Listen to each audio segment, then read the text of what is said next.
In the following video, you see a recording of my Twitch livestream where we explored how we can use Nuxt 3 server components to improve the performance of our websites. So let's dive in.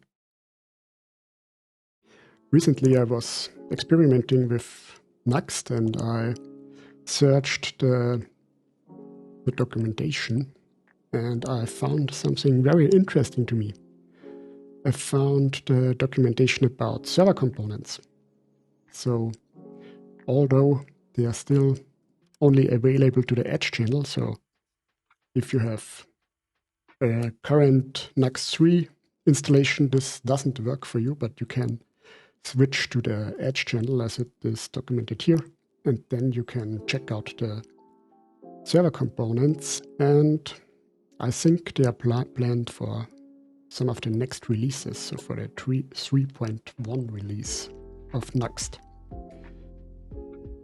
Okay, so a little bit of history, what actually are server components, or at least what I think they are, because I have two disclaimers actually. The first one is that I don't have any experience with server components whatsoever. I only know them from React, so we will be exploring this topic together today. And the second disclaimer is, as I already said, we're using an unstable version of Nuxt 3, so maybe there will be some rough edges or some problems. So if this is the case, it's either because I'm incompetent or it's because we're using an unstable version of Nuxt. So what are server components? Or what I think are server components?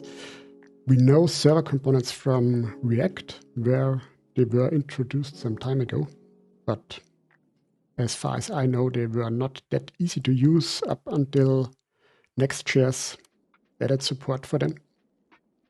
And the idea is that instead of rendering a component both on the server and then hydrating it on the client again, server components are only rendered on the server and then shipped to the browser, and the browser doesn't re-render any or doesn't need any JavaScript to re-render them. So for static content, like think of blogs and stuff like that, it's pretty wasteful to ship a lot of JavaScript with static HTML, and server components are one way of fixing this problem. And as soon as I saw that there is at least support in the Edge channel for server components in Nuxt, I wanted to try them out, and I think today in a Sunday stream, that's the perfect opportunity to do so. So let's see. So what I did so far is only setting up a new Nuxt instance where I added this component islands configuration option, and I changed the Nuxt dependency to the latest version. So we get the unstable version from the Edge channel. And then I installed the dependencies, and that's it. That's all I did so far. So this is a blank Nuxt 3 installation, and we see here the default page when you install a new Nuxt 3 instance. So what I want to do in this stream is, first of all, I want to check out if I can get this running at all. So I want to create a server component rendering some Markdown, because I think this is a poster child use case. Like, imagine you fetch some Markdown for a blog article, and then you have to convert the Markdown to HTML. And if you don't have server components, you have to do this somewhat CPU heavy task, both on the server and then also on the client. So I think that this is a good use case to test this out. And then I want to do some benchmarks comparing how a server component compares to a regular hydrated component. And if I'm successful with this and we have some time left, or I'm still motivated, I also want to experiment a little bit if it is possible to nest a client-side component into a server-side component, or at least check out what client components are about, because I only read the documentation briefly and I'm not really sure what those client components are about compared to the server components. So maybe we will have some time to explore this as well. And if you have any questions, please feel free to join into the chat and ask the questions. And if I can, I will happily answer any questions that come up. Maybe also about some other topics. Okay, so let's see. I already changed the configuration. I installed the Edge Journal version of Nuxt. So I think we should be able to create a server component. So let's do it exactly like this here. I think that's fine for what I want to try out as well. Yeah, create a new components directory and put the new component into it. And is there also some content for this one? No, so we write it ourselves. Let's add a script, of course. Setup lang yes. And in here we will compile the Markdown. Let's create an HTML variable. Oh, an HTML ref. Just to try it out, put some HTML in here for now and then change it to Markdown later. And output it in here. Was it 3? No, it's with 3 HTML, of course. With just like that, HTML equals HTML. We can make this self-closing like this. Now we have to load it.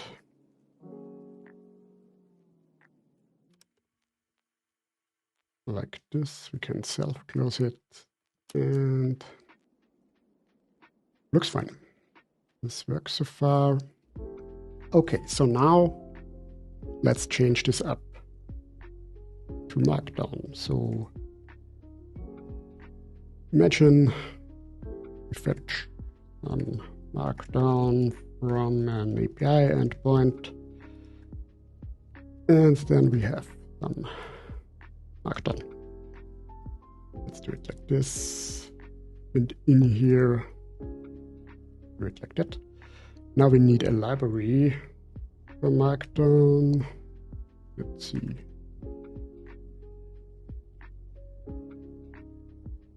I think I always used marked, but I don't know why. But I think I was happy with it, so let's use it again.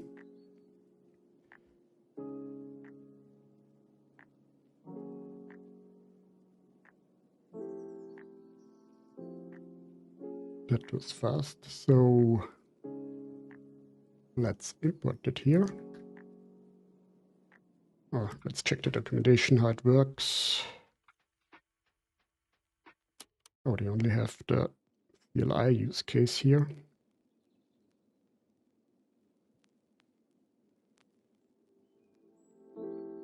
Okay, import marked. Let's see.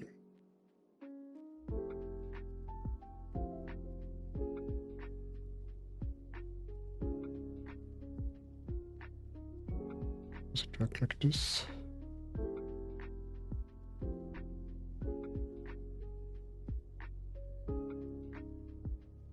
What do you mean signed?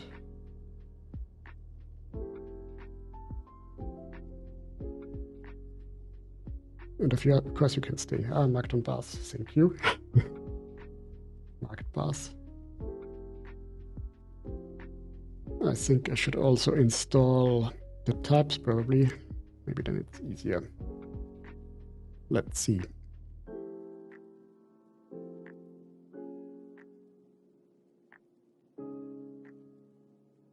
No, I don't know why we don't get type completion, but let's try this. If it works like that. Nope. Using setup. So this is not a very helpful error message. Let's see if in the console we get a better one.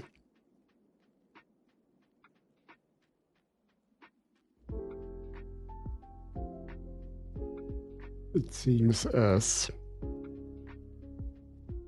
this Nuxt island wrapper, as well as the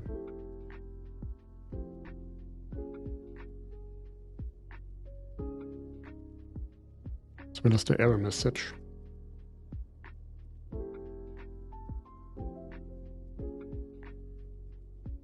This works, so I guess there is something wrong with that one. Why don't we get types here? So it's German, but it says there is no declaration file, although we already installed the types. I'm not quite sure what this is about.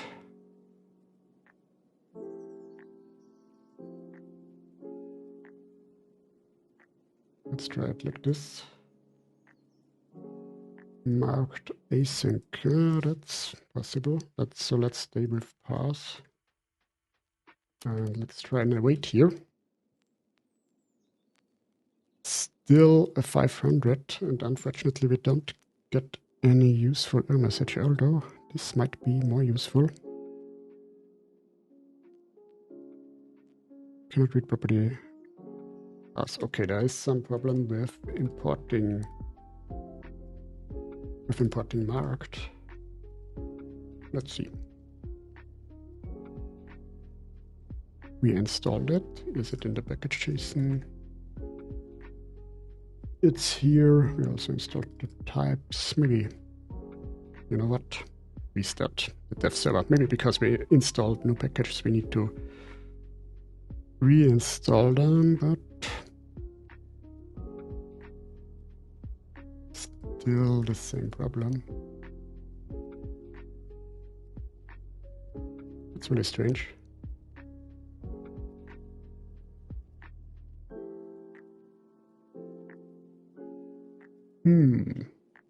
Maybe we try another Markdown parser. Let's see. Let's take the first one. Maybe I should have done that. Oh, I think Markdown it is Markdown it the one 9 years ago. That doesn't look very good. Marked from marked. Let's see. But the strange thing is that it doesn't recognize the package itself.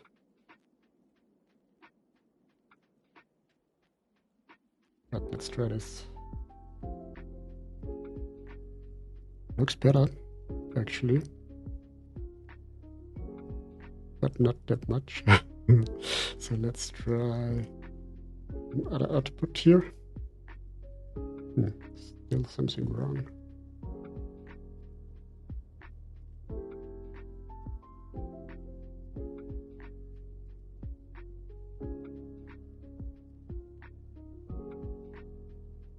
Oh, because I'm on. No. No errors, ship it. Yeah, true. Looks fine to me. Let's comment this out. This one too.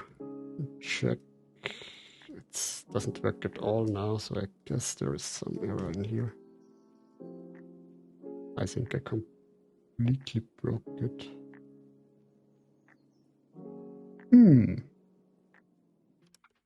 That's what a great start to this. That's what I get. Let's restart it. And it seems completely broken now, but I don't know why, because basically commented out everything. Let's even delete it. Okay, now this works. Let's add some stuff in again. Yeah, I'm not quite sure if it's my incompetence or if it has to do with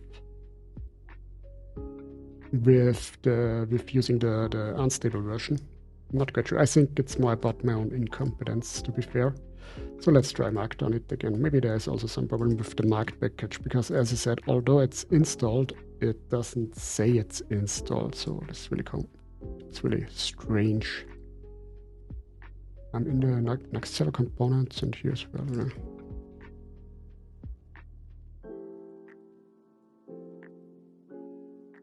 Let's make sure we are in the right directory. Yeah, we are.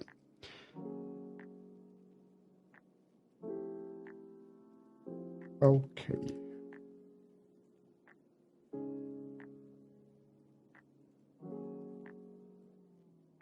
Okay, that's a typo.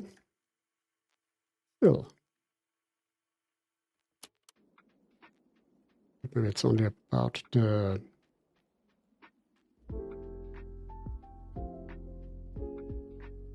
Okay. Here we have new Markdown it.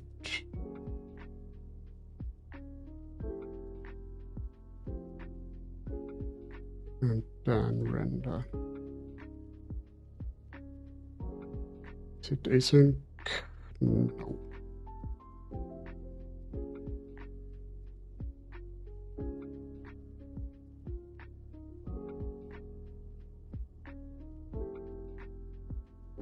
Okay. Something is going wrong here. Maybe I'm in the wrong directory here. No, I'm in the correct directory.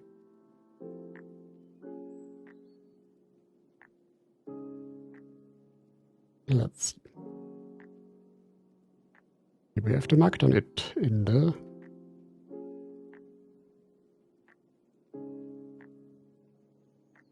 the package JSON.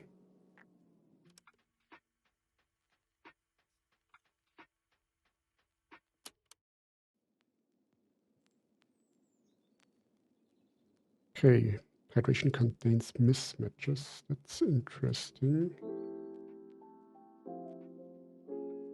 Okay, so it seems... Oh, although I don't really use it. Okay. Now we are getting somewhere. It seems like it doesn't support multiple root nodes, and that's why we got the hydration mismatch. And that's why we didn't see anything. Should have looked in the console log of the browser. Okay. So yeah, it's kind of unintuitive that, although in usually, but I think it's for some Nuxt components it's mandatory, or for some component types it's mandatory to use a single root components and don't use multiple root components, although it's in theory it's supported with Vue 3. Okay, so that's nice. We now have the server component, and let's see how this looks when we take a look at the JavaScript. Okay, this is in the dev mode. I think it's not very useful, but maybe real quick start the build. How are the commands? Next build.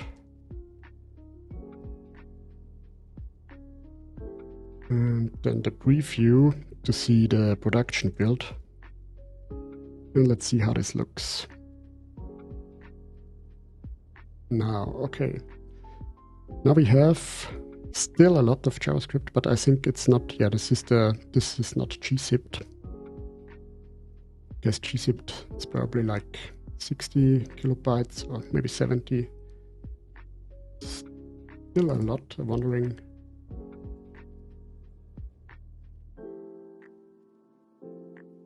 But it seems like it's not because of the Markdown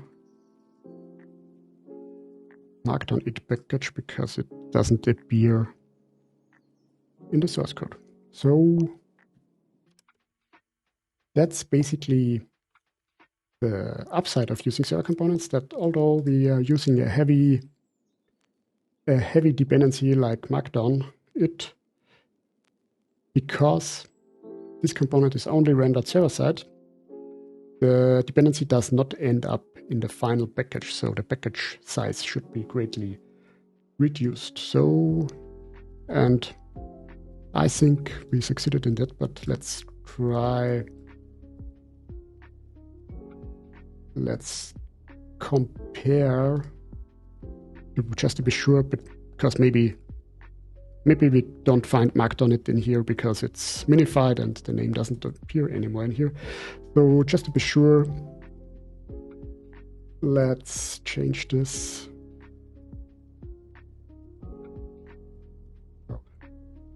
Like this, and remove that, and render the preview or build it again. So we were at 127 kilobytes for the build previously, and now it should be the same approximately, if it's true that the package is excluded. Yeah, it's 124, so not quite sure where those 3 kilobytes are going, but Markdown it is definitely heavier than 3 kilobytes, so it's probably not because of this. Let's see. Maybe let's do a test with using Markdown it in a, yeah, it is 97 unminified, and those numbers we are looking here are the unminified numbers. Oh, Daniel, welcome. Okay, so that was quite a success. So we saw that the Markdown it dependency has like 97 kilobytes, and this is almost as much as the whole application has for now. Talking about not gzipped sizes. So gzipped, it's quite a little. It's a lot fewer kilobytes. Yeah, there were some problems starting because Daniel is asking about bugs. There were some problems getting started but it was ultimately my fault. So nothing you have to worry. I didn't realize the server component doesn't seem to support multiple root elements.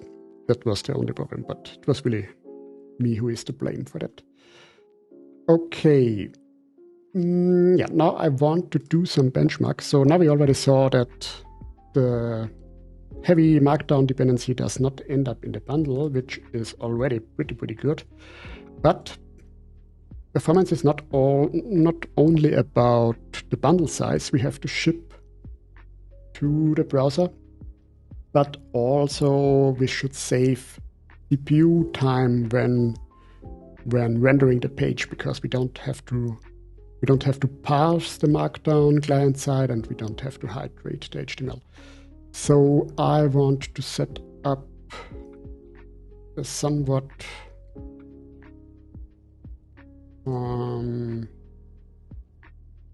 heavy example here. So where do I get some Markdown? I guess from my blog.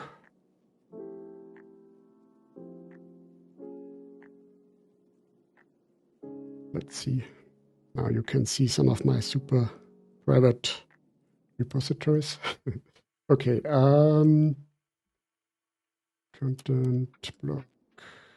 Let's take something about hydration, because it's fitting.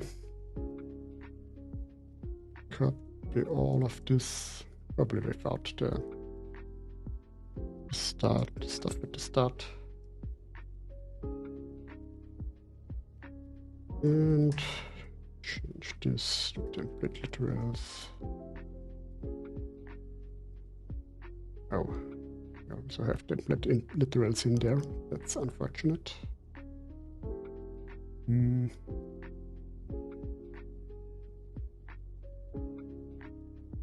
Let's replace them. Nothing.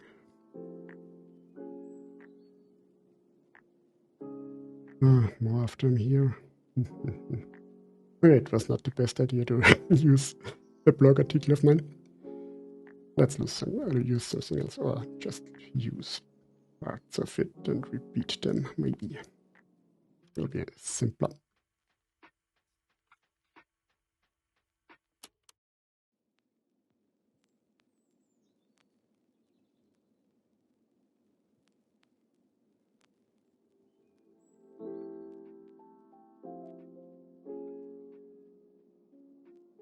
So lots of Markdown. Is it enough Markdown? Yeah. Looks good. Let's make it some more, just to be sure. Okay, now we have lots of Markdown in here. Let's see. Run the dev mode again to see if everything works.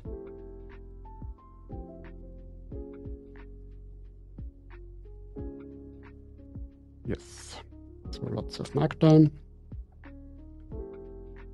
And I hope this is enough to see some differences in the hydration performance. So first of all, let's start with the baseline. So make this a regular component. Like this. Let's see. Works. Run the preview and then the build and then the preview.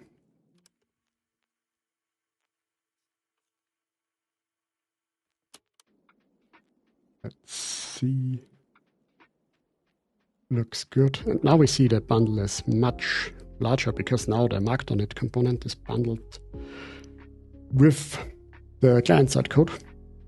So this is the first drawback of using a regular server-side, regular client-side hydrated component, so a regular component basically. And for the next thing, I have to start Edge, for example. Get Lighthouse.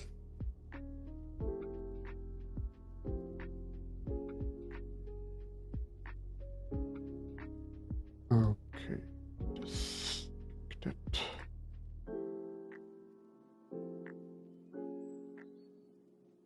Can I change the CPU throttling here? But I think it's throttled.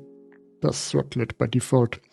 So you always have to keep in mind when you run Lighthouse locally that it's more of a benchmark of your system sometimes than a benchmark of the site, because your system is probably much faster than any real world, like mobile, a lot of mobile devices, which probably are the largest part of your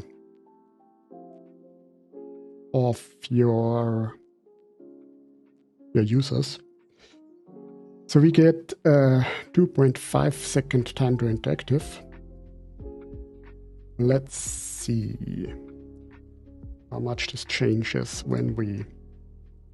I mean, it does mark it as green, but yeah, you have to keep in mind we are running this on an M1 MacBook, so this is probably faster than most laptops and also faster than a lot of Android phones that are out there. So, and it's a very simple page. So basically, for a simple page like that, those are not great numbers actually. So let's see how this changes when we switch back to a server component. Not quite sure what is the unsaved file. Doesn't matter.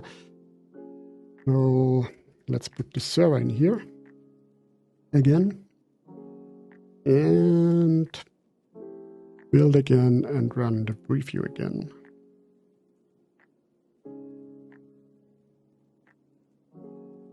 Preview server is running again.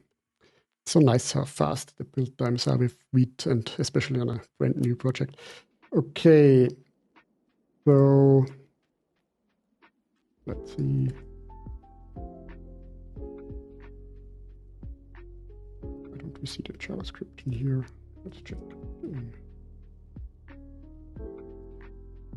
Yeah, now we are back at the 124 kilobytes, so Markdown it is not bundled anymore. And let's see how we are now doing at the Lighthouse test.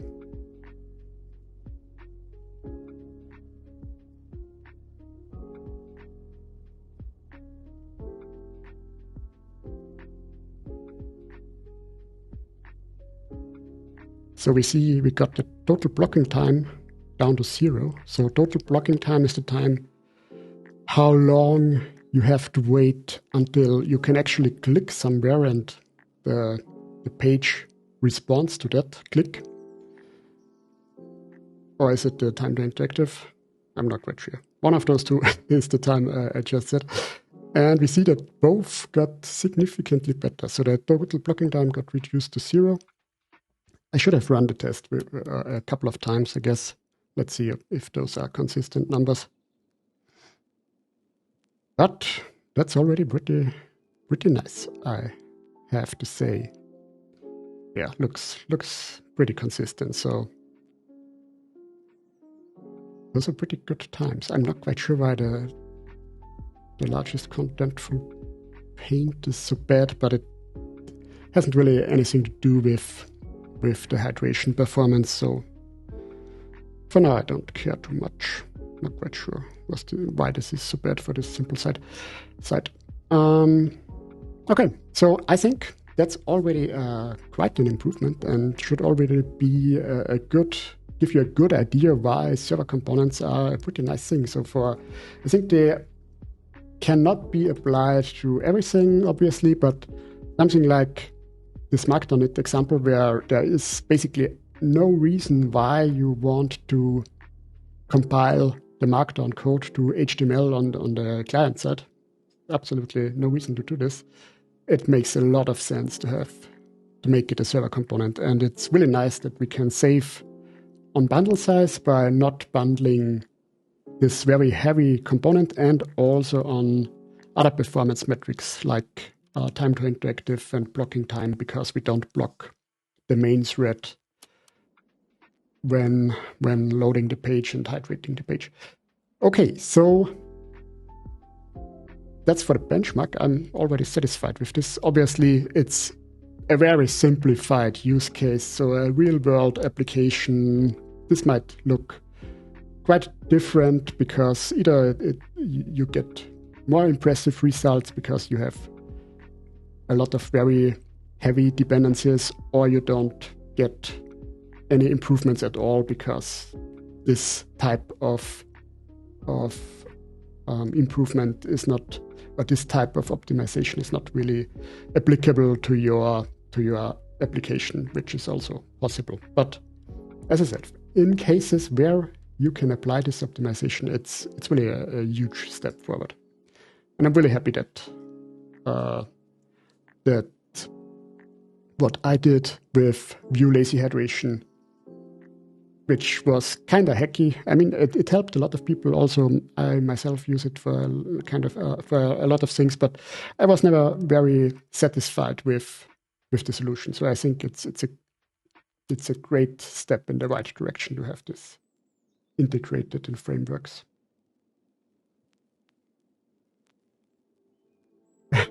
So Daniel Rowe says in the chat he is coding an improvement to the implementation right now. Not quite sure which one, but it's nice. Daniel is an amazing person, so he always has ideas how to improve stuff further, and it's really pleasant to talk with him, I have to say.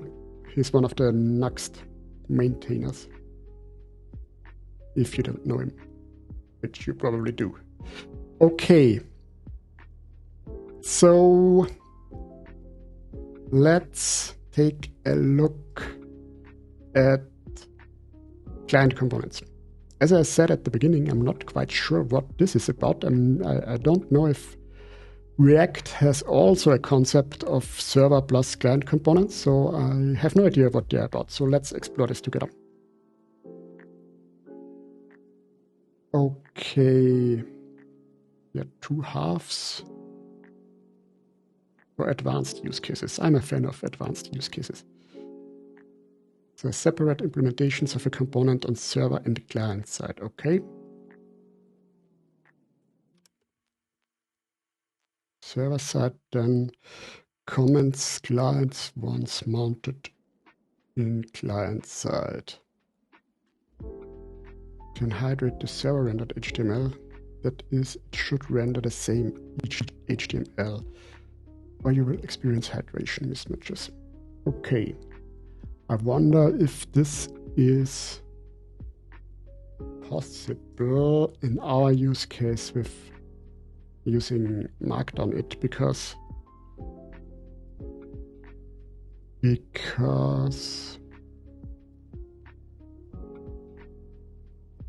I don't know how we could achieve this without rendering the same HTML without using Markdown it 2 here. So I try to think of a use case where this could be useful. So I guess if you do something server side that's not really affecting rendering, maybe. Like, what would it be? I mean, maybe you could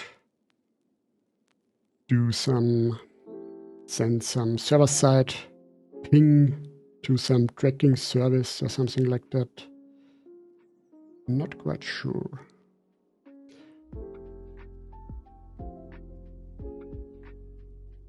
Results client. So, okay, you can use client also if you only want to render it client side.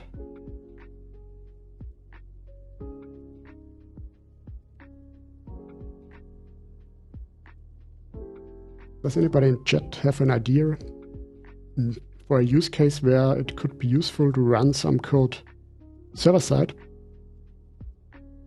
but then use a client-side component or client-side interaction?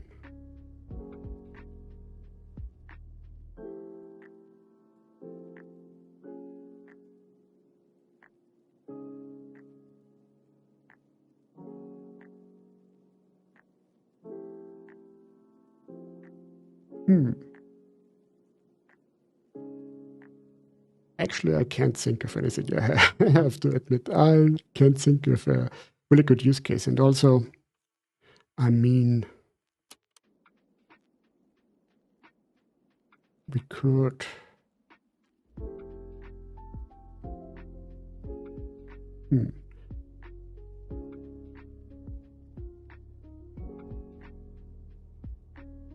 I mean, to get the same, or to get the two components, the two halves rendering the same content, we could use a child component for that, so we don't need to implement the same markup 2 times. So this is doable, but yeah, as I said, I can't think of a use case where we can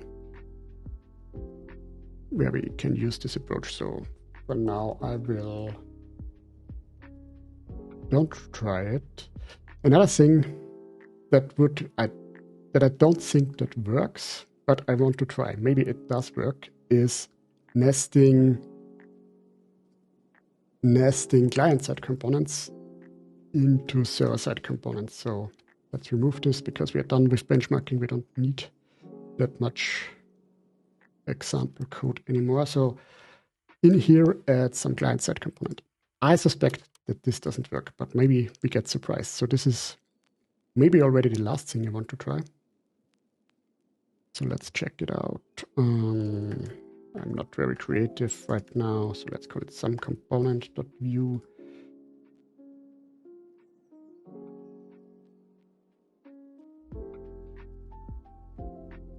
This, and let's do some very simple method where we alert hello world, and in the template add a button hello.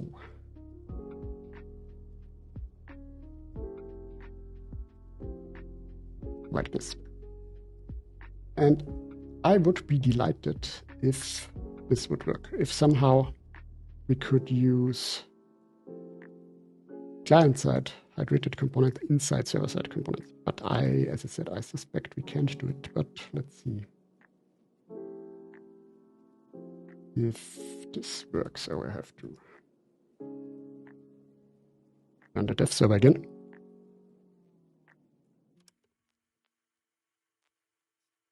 Yeah, it doesn't work.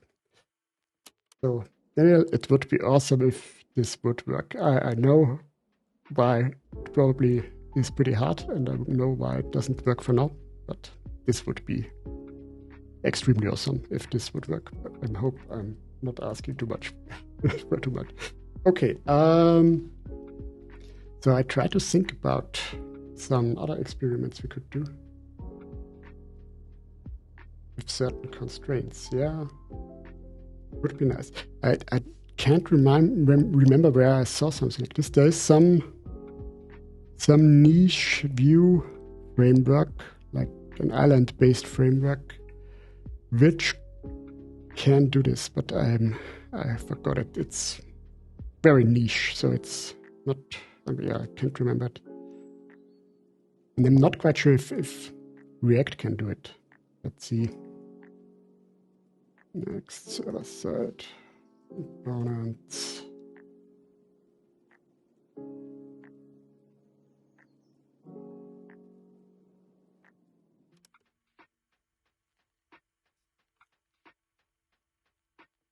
Oh, it's interesting. It uses server components by default even.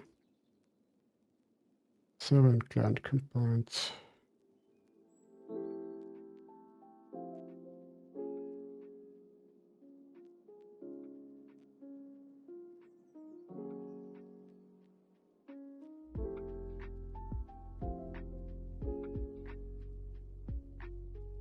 Interesting. So they are server by default, and you have to specify use client.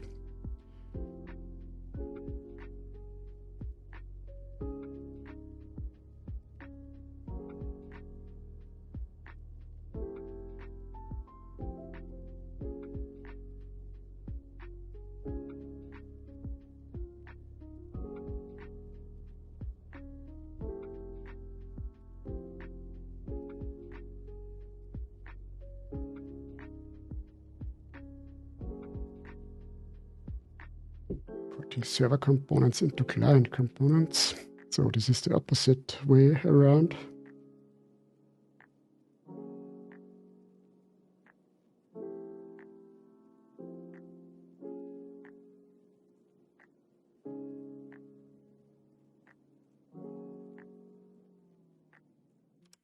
Passing props from server to client components.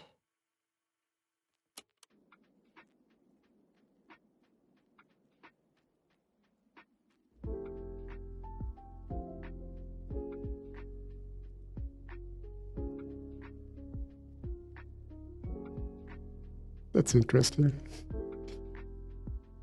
Seems kinda brittle to do it that way. So if you want to not leak any sensitive data to the client bundle, you import this server only thing. Don't know if I would trust it.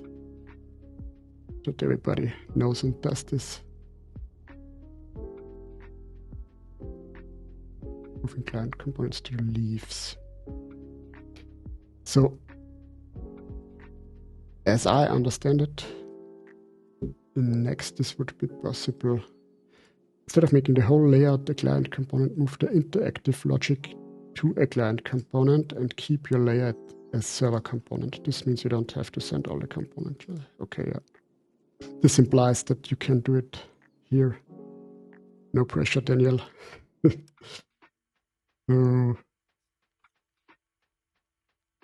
That's interesting. Okay. Another thing I want to try, now that I read this, is... now I forgot it. What did I want to try?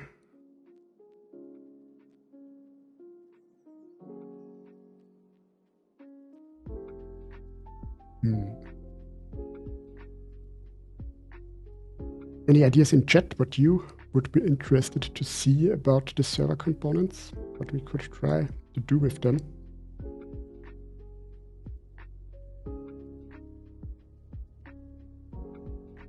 Let's clean this up. I wanted to try the opposite. So in our app, let's load some component, and then in some component, bit of this stuff, or let's do it additionally like this. It also works here. So it seems like we can nest server components, but yeah, it makes sense that we can do this. Now this bit works because we now nested the server component inside the client component. Yeah, now I know what I wanted to do. I wanted to try out how it behaves when we change props. So let's pass like a count in here and make the count a ref starting with 0. Change this to count up. Count value. Oh. +1.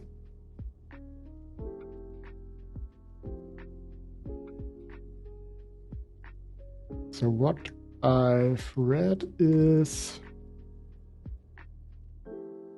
that an HTTP request is made for the new HTML. So basically, when the props change, then we query the server for the re-rendered HTML, which again is rendered on the server side. So I want to see how this looks. So in here, we need to say define props. Delete this one. We can do it like this. Count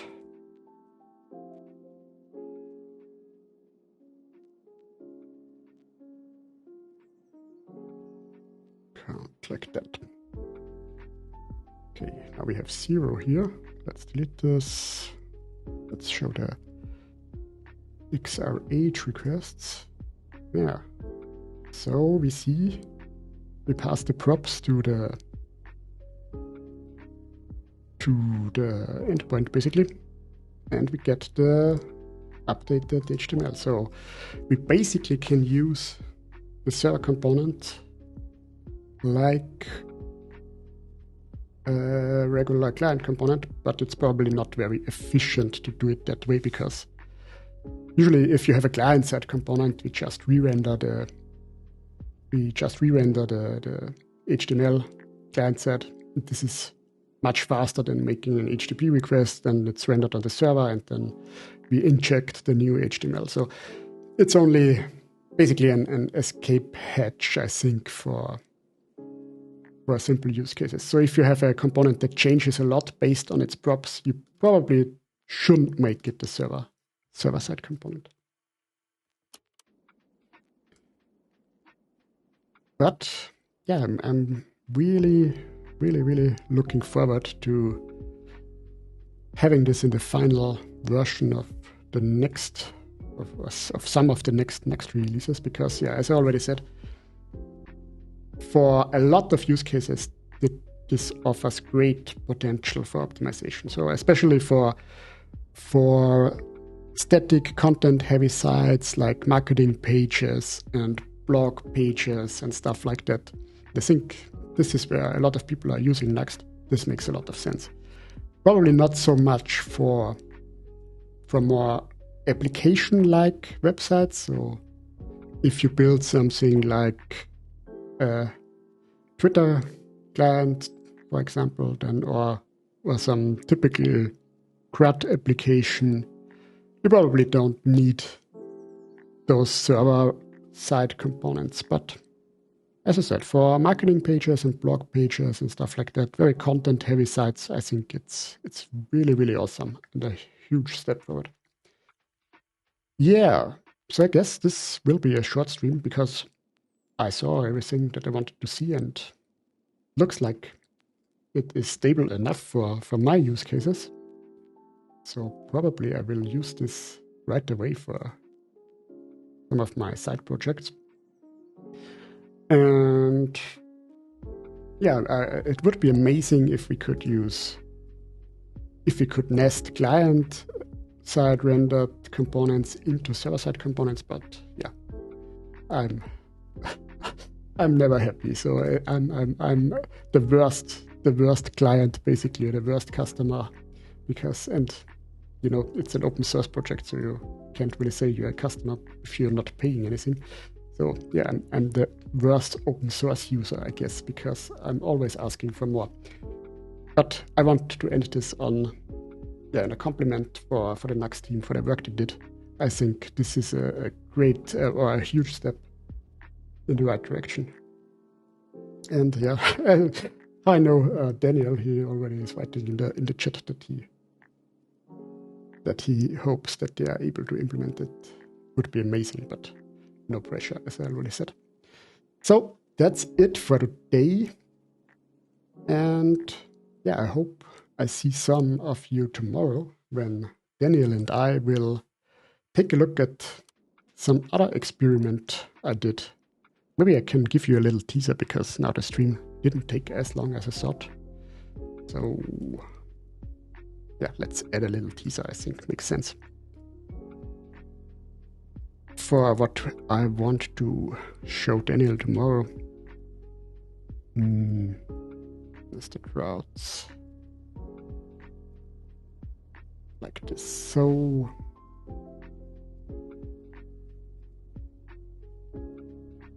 what tomorrow's stream will be about is about data fetching in Nuxt. And data fetching when it comes to nested routes. So what we see here, or let's start with a different example, with the waterfall example. What we see here is a list of posts, let's say. I'm fetching this from the JSON placeholder API. This is the first, or the root route. So this is the entry route. And then we click on one of those articles and then a nested route loads. So this is a route, this is a page component nested inside of another page component, so a nested route. And then we have a third level. If we want to show comments for this post, we can click here on show comments.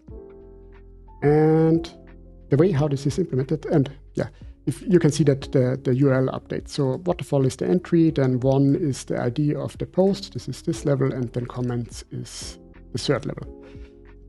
And each of those page components loads its own data. So those are 3 API requests. So at this level, we fetch data from an API endpoint. At that level, we fetch data from an API endpoint, and we also fetch the comments from an API endpoint. So 3 requests. And for demonstration purposes, I added an artificial delay of 2 seconds. So each of those requests takes about 2 seconds.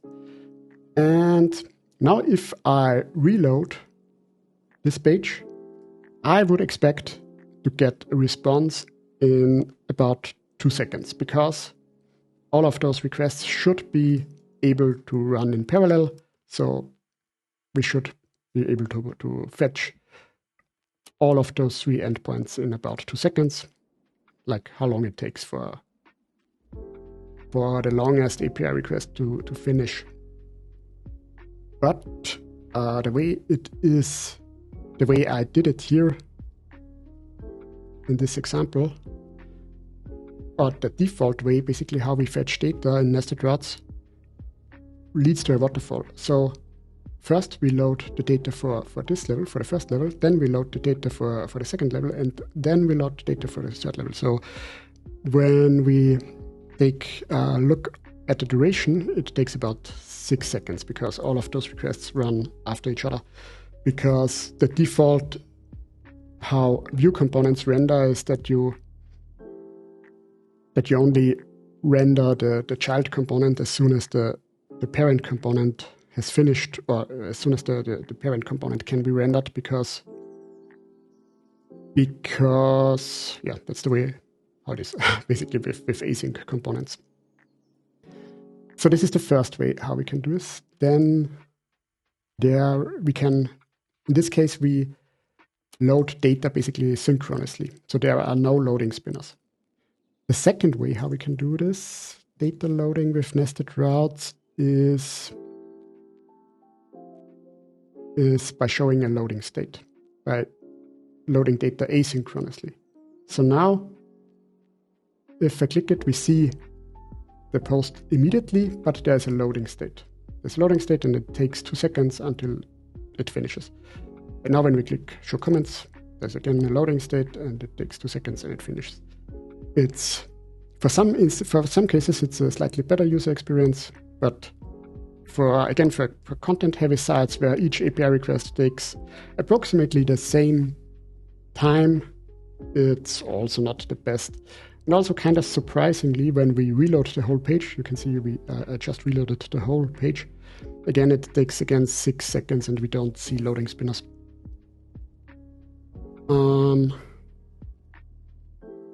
And I built a little plugin that tries to load data in an optimized way. So in parallel, basically. So now we again at the root level, it takes 2 seconds. Then we click on the another level. It takes for client-side navigation, it's the same experience as with the waterfall example. But now when we are at the third level and I reload the whole page, so let's start with a blank page so you can see how long it takes to load. When we reload the whole page, like on the third level, you see it's much faster. It takes only 2 seconds because now all the requests run in parallel. And yeah, the way how I built it, so you can see it works, but the way how I built it is very hacky and not really production ready. It's more kind of a POC, but a very promising one. And this is what I want to look into tomorrow with Daniel. And some more stuff like form handling in this case. There's also a way how we can handle forms in a more idiomatic way instead of building it all by yourself. So that's the teaser for tomorrow. So I think let's wrap this stream up. I'm very happy with server components. I was very much looking forward to this feature coming to the view world and especially to Nuxt. I think there are also some optimizations planned for Vue 3, where there are also some APIs planned for client-side hydration optimizations. I'm also looking forward for this. And yeah, let's see you tomorrow, hopefully, to take a closer look at optimized loading of data in nested routes in Nuxt 3. So I hope you have a nice remaining Sunday evening or whatever time it is in your time zone. And yeah, have a good and see you